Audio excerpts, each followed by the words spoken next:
Hello everyone and welcome to another video.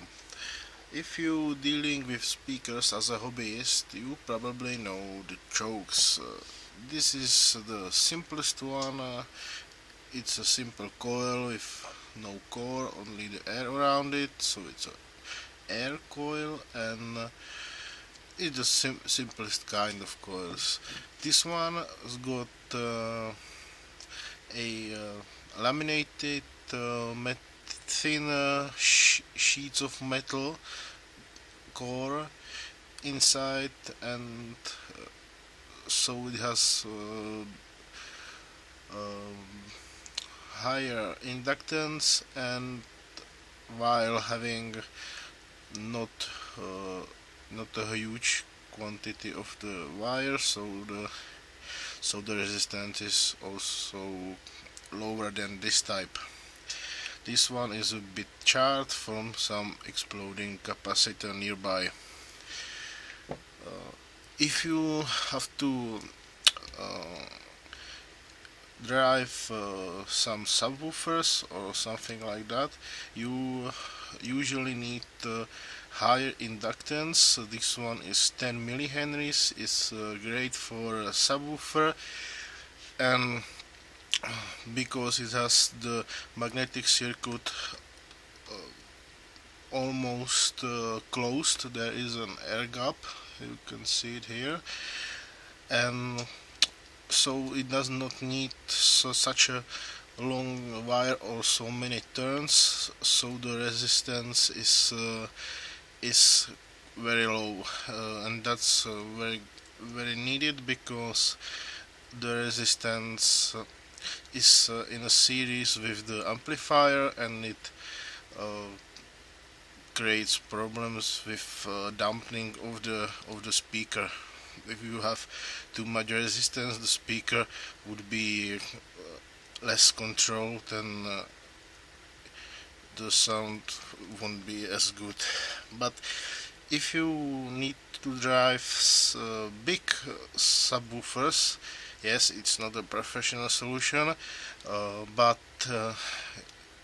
you for some kind need to drive more than 330 watts with 8 ohm speakers. You have to get bigger chokes.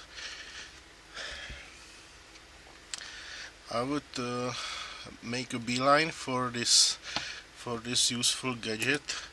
It's some AliExpress special meter, but it's really good in measuring these chokes. This one is 10 millihenries and it measures 10.1 millihenries. It's not really um, very accurate measurement, but for the purposes of my work, it's good enough. I have some better ways to measure inductance more accurately, but this seems to be fine. Because I need to drive some bigger speakers with more wattage than 330, I've made myself some chokes. These are made from some old great big what it was a ballast for some high pressure sodium lamp, and I simply took the steel laminated core parts and wound up a new coil. You can see this one is 12 millihenries and it has 0.17 ohms, which is even less than this both one. And you see there is correlation between the size of these pillows in the choke, because they can get magnetically saturated, and if they do, it somehow makes the quality worse and it loses inductance in that region.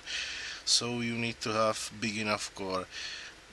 This one is probably good with 8 ohm speakers up to, I would say, 400 watts. The area of these parts is not very much bigger than this, but it was made for free from scrap and quite a nice coil, and I'm looking forward to use them. And if you need to drive some really big speakers, you will you can make it like this. This is almost I have a few of these chokes or ballast, and I have nothing to do with them, so I made them into big chokes for subwoofers. This one is good probably for I would say 1 kilowatt with 8 ohm loads. It has 10 millihenries and the DC resistance is 0.22 ohms, so it would probably work very well. As you can see, here is also an air gap because all these transformers have it, so I left an air gap. The DC resistance is good enough, so yeah, big choke. And